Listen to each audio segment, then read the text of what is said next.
la Palestine. Une terre habitée depuis des millénaires. Des Cananéens, aux Romains, aux Arabes musulmans. Au cœur de cette terre, Jérusalem, ville sainte pour 3 religions. Pendant des siècles, les peuples y ont vécu ensemble. Mais au XXe siècle, tout change.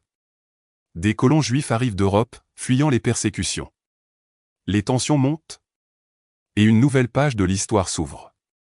Une page faite de conflits et d'injustices. 1947, l'ONU décide de partager la Palestine. Un État juif, un État arabe. Les Palestiniens refusent, leurs terres leur sont arrachées. 1948, Israël est créé. Une guerre éclate. Et plus de 750 000 Palestiniens sont expulsés. Villages détruits. Familles dispersées. C'est la Nakba, la catastrophe. Un exil qui dure encore aujourd'hui. 1967, Israël occupe la Cisjordanie, Jérusalem-Est et Gaza. Les colonies s'installent. Les Palestiniens vivent sous occupation, checkpoints, murs, arrestations. Mais ils résistent. 1987, la première intifada éclate. Un soulèvement populaire. Des pierres contre des chars. Leur message est clair, nous voulons la liberté. Nous voulons la dignité. Années 90. Les accords d'Oslo font naître l'espoir. Un futur État palestinien semble possible. Mais rapidement, les rêves s'effondrent. Les colonies continuent de s'étendre. Les négociations échouent. En 2000, la deuxième intifada éclate. Répression sanglante. Division politique. Gaza d'un côté, Cisjordanie de l'autre. Et l'État de Palestine reste un rêve suspendu. Aujourd'hui, la Palestine vit toujours sous occupation. Gaza est sous blocus. La Cisjordanie est morcelée par des murs et des colonies. Mais malgré tout, l'espoir ne meurt pas. Plus de 140 pays reconnaissent la Palestine. Et la jeunesse continue de rêver d'un avenir libre. D'un État juste. D'une Palestine en paix. Abonnez, likez et partagez pour plus des publications.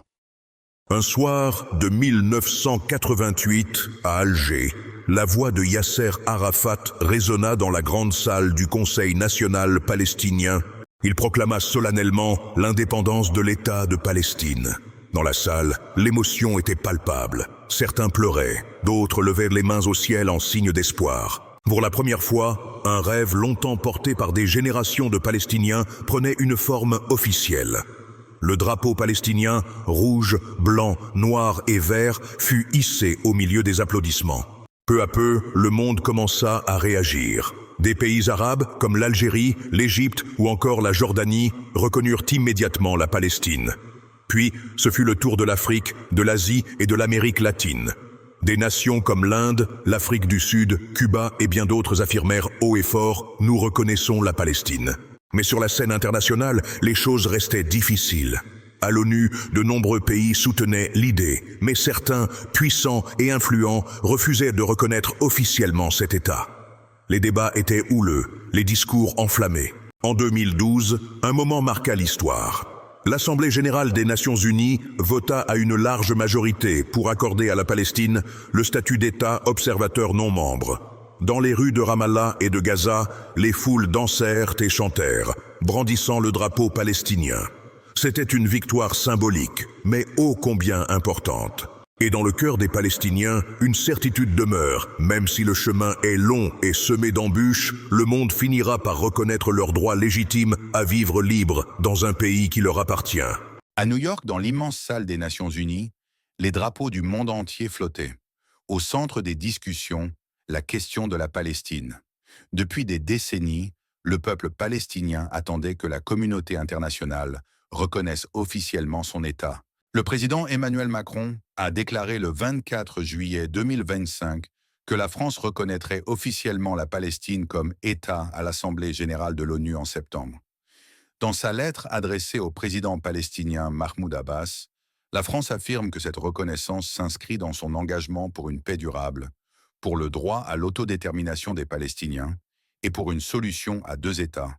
Les États-Unis, via le secrétaire d'État, Marco Rubio, ou d'autres officiels, ont fortement rejeté cette décision française, qualifiant la reconnaissance de « décision irresponsable » ou récompense pour la propagande de Hamas. L'argument avancé du côté américain est que reconnaître un État palestinien de manière unilatérale, hors d'un accord négocié, pourrait nuire à la paix, favoriser les extrémismes ou complexifier les négociations.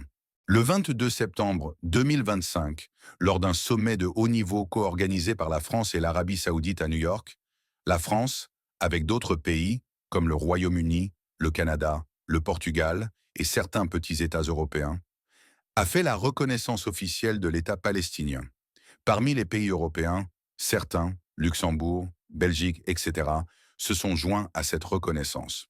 Beaucoup de pays africains avaient déjà reconnu la Palestine depuis longtemps. Leurs gouvernements continuent de la soutenir dans les forums internationaux et souvent de pousser pour une reconnaissance plus générale. Ce soutien africain renforce la légitimité diplomatique palestinienne. Je n'ai pas trouvé dans les sources récentes un pays africain majeur qui ait refusé de reconnaître, mais plutôt des appels à ce que tous ceux qui ne l'ont pas encore fait le fassent.